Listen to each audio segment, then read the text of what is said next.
काल के बाद जो एक जीवन में गति आई है, जो सन्नाटा है पूरा, यहाँ तक वो पूरा हो जाता है। और जो छिपकली की बात है ना, वो बाबा बार बार ले आते। उनकी जो मास्टर कविता है उसमें टूटा छप्पर, दीवारें फटी हुई, आले में बिस्तुइया नाचे, बिस्तुइया, यानी अब आप देखिएगा कि कैसे एकदम जीर्ण शीर्ण अवस्था है। और इसके बाद सर फिर है, दाने आए घर के अंदर कई दिनों के बाद, धुआं उठा आंगन के ऊपर कई दिनों के बाद, चमक उठी घर भर की आंखें कई दिनों के बाद, कौवे ने खुजलाई पांखें कई दिनों के बाद। अब देखो, कौवे ने खुजलाई पांखें, ये जिसने देखा है जी, कि कुछ संभावना देखता है कौवा, और जो आनंद से एक नए जीवन की तैयारी करता है।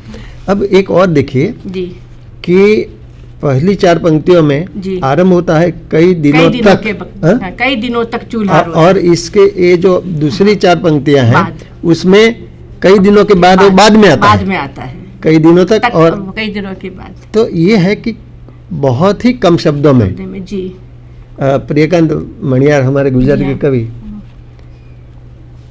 કેટલું સહેલું અરે જલની લહરનું જાગવું, કેટલું વહેલું અરે જલની લહરનું ભાગવું, दो ही स्वर व्यंजन।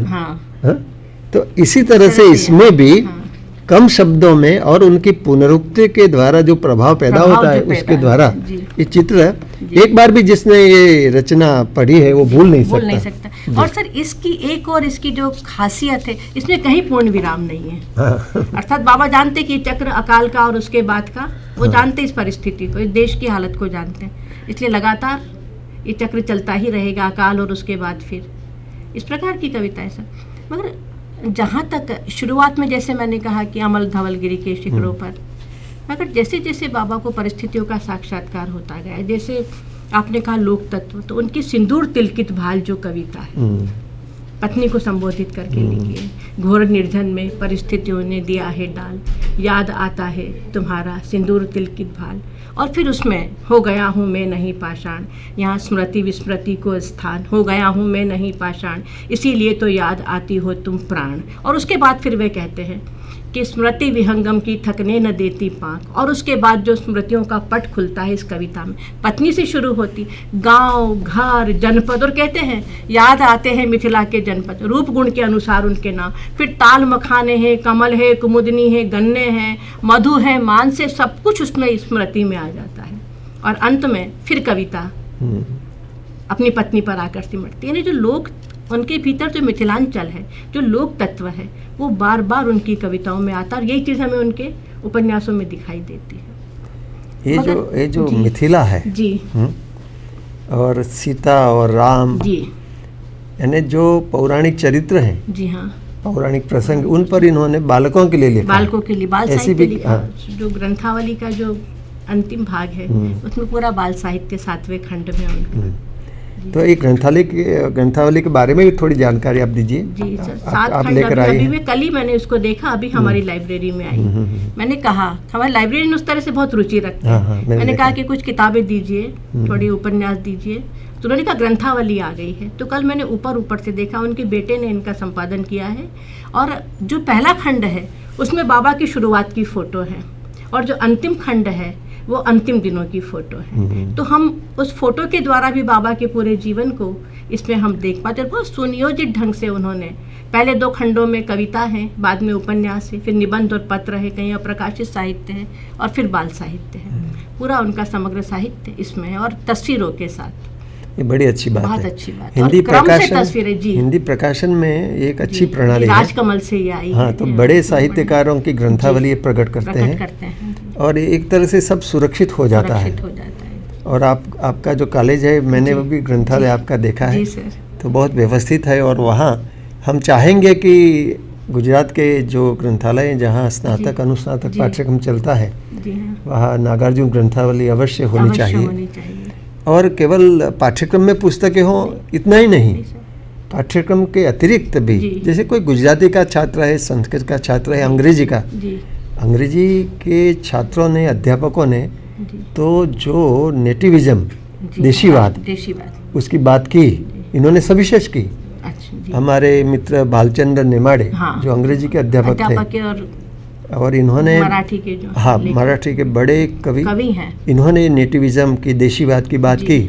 इनका ये कहना था कि हमारे अध्यापक पश्चिम का कोई मध्यम कक्षा का साहित्यकार होगा, उस पर शोध कार्य करेंगे और गौरव का अनुभव करेंगे, लेकिन हमारे जो बड़े कवि हैं, जी हाँ, तुकाराम हैं, कबीर हैं। अब देखिए हम लोग बार बार नागार्जुन जी को याद करते समय कबीर को याद करते हैं। कुछ लोगों ने कहा दूसरे ये इस युग के कबीर हैं, प्रेमचंद को याद करते हैं जी। तो ये जो एक परंपरा है, प्रेमचंद पहले तो कबीर का नाम लेना चाहिए, कबीर से प्रेमचंद तक की जो परंपरा है उसको नागार्जुन आगे ले आते हैं। और जैसे आपने कुछ रचनाएं सुनाई जो निराला में भी है जी हाँ, निराला पर तो उन्होंने पुस्तिका भी लिखी है, एक लेख भी, कविता भी है ना। हाँ, वो आंखें तेज, वो बाल झबरे, सूक्ष्म दृष्टि, फटी लुंगी, खुला बदन, इस प्रकार से उनकी निराला पर पूरी कविता है। और उसमें फिर धिक्कारा है उन्होंने अंत में कि अब हम कितने भी हवन कर ले, हमने उस कवि के साथ न्याय नहीं किया। हाँ, वो तो यानी एक प्रकार से विपन्नता और विच्छिन्नता दोनों चीजें आ गई, लेकिन उनकी प्राण शक्ति की बात उन्होंने उस कविता में की है। एक बार महादेव जी ने इनको कंबल दिया, बहुत भयंकर सर्दी थी, तो रास्ते में एक भिखारी ने बेटा कहा, दे दिया। ये निराला थे, ऐसे ही ये नागार्जुन बाबा थे। ये भी न वाले हैं, वो भी न वाले हैं। और ये आपको मालूम होगा, ये जो नागार्जुन नाम है ना, ये बौद्ध तत्वचिंतक का है, जो बहुत बड़े तत्वचिंतक बहुत बड़े जी।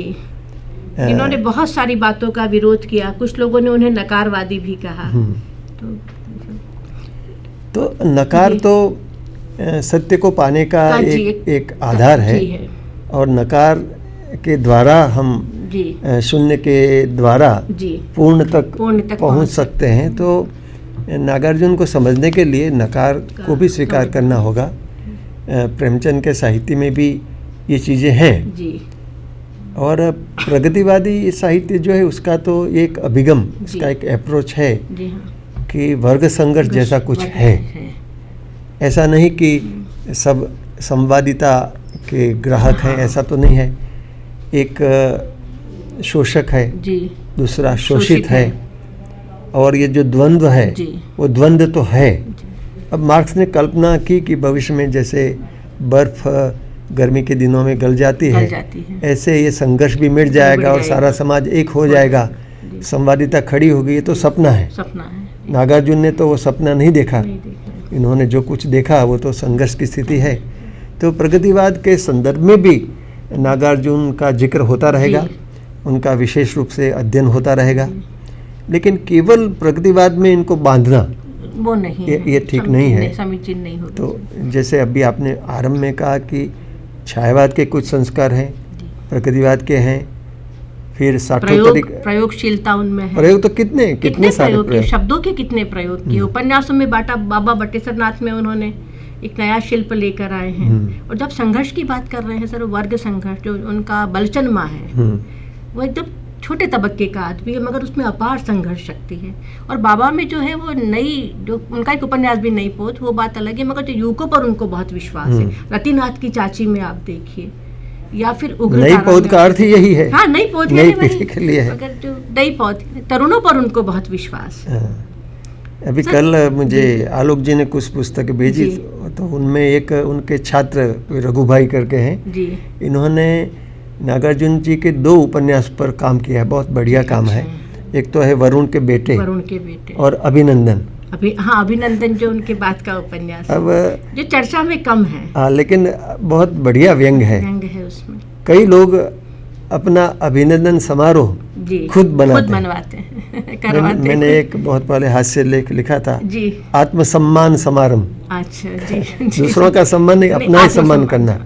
तो अभिनंदन उपन्यास में वह व्यक्ति खुद आयोजन करता है, खुद के सम्मान, खुद ही अपनी प्रशंसा करना और आयोजन करना। और राजनीति वाले और कई क्षेत्र के लोग इस प्रकार से जो दंभ करते हैं, उसका चित्र इसमें है।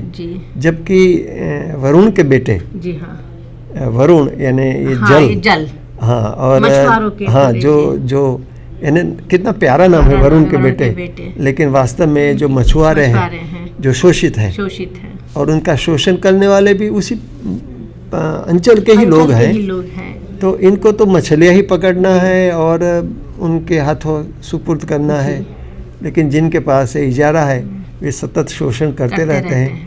शोषक बदले जाते हैं, लेकिन ये शोषित वही रहते हैं। तो ये बात इन्होंने वरुण के बेटे में बहुत अच्छे ढंग से कही।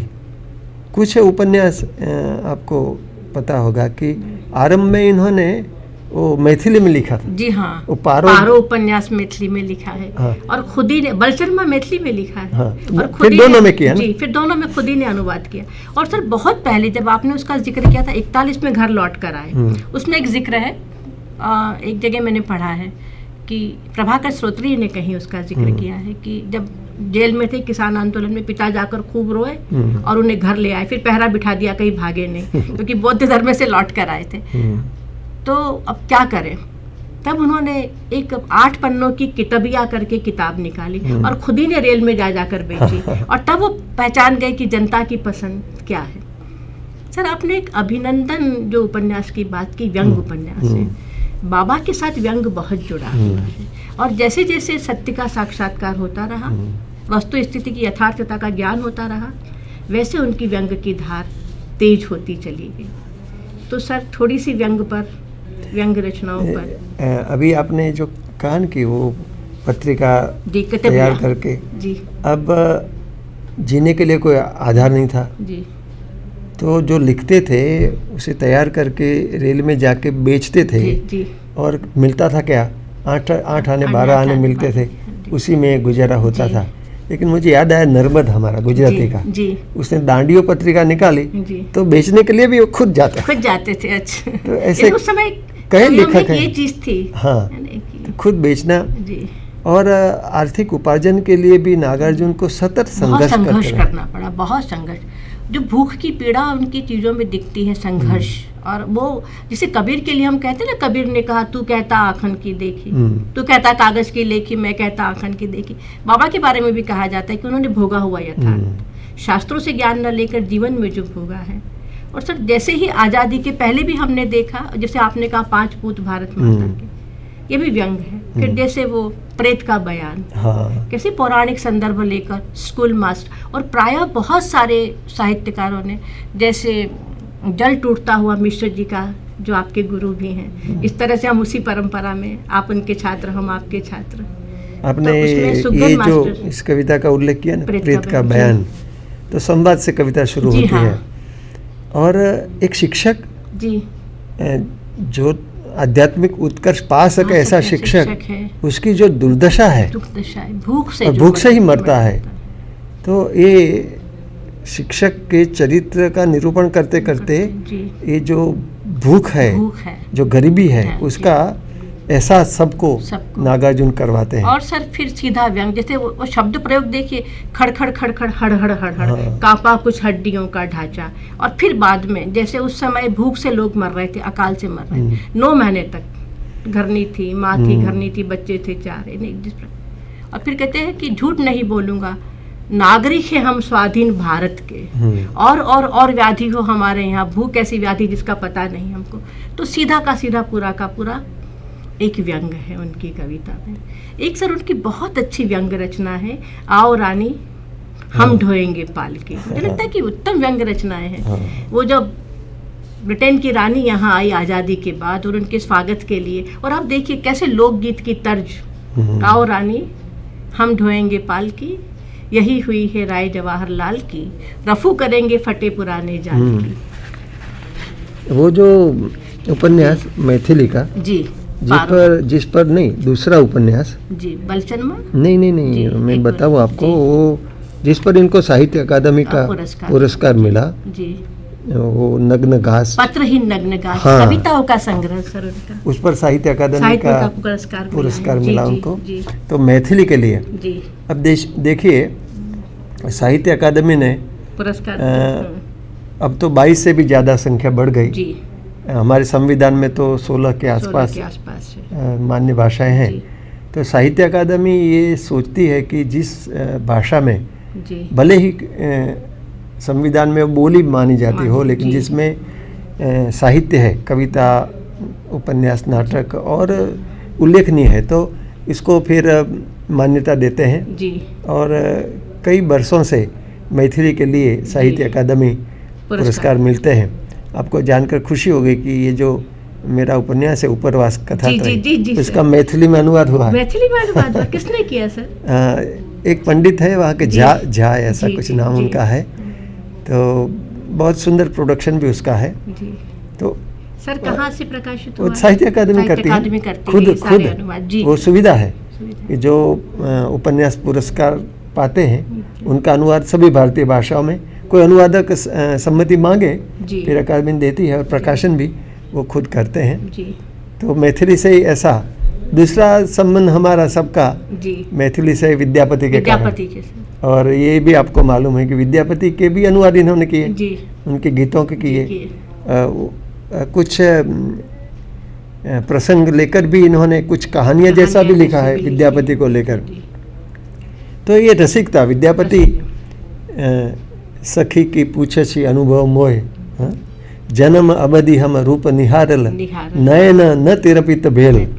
हम श्री कृष्ण के रूप को जन्म से लेकर आज तक देख रहे हैं, लेकिन आंखें नहीं भरी। वो विद्यापति का व्यक्तित्व और उनका प्रेम, और जयदेव की परंपरा को, जयदेव का भी इन्होंने अनुवाद किया, गीत गोविंद का, और विद्यापति का भी किया। तो ये एक रसिकता, यानी ऐसा नहीं कि ये शुष्क और व्यंग्य और प्रतिहिंसा वाला नहीं, डांटने फटकारने वाले कबीर के समान जो लोग कुछ कहते हैं उन्हें। कबीर में भी रसिकता है, कबीर के भीतर भी एक नारी है भीतर जो निरंतर है। तो ये सच्चे अर्थ में एक पूरा मनुष्य, और साहित्य के जो नवरस हैं जी, हाँ, उन सभी में पहुंच विशेष है। लेकिन इसमें एक ये बात है कि जहाँ संघर्ष की आवश्यकता है, जहाँ पौरुष की, वीर रस की आवश्यकता है, तो उसका इन्होंने निरूपण खुलकर किया है।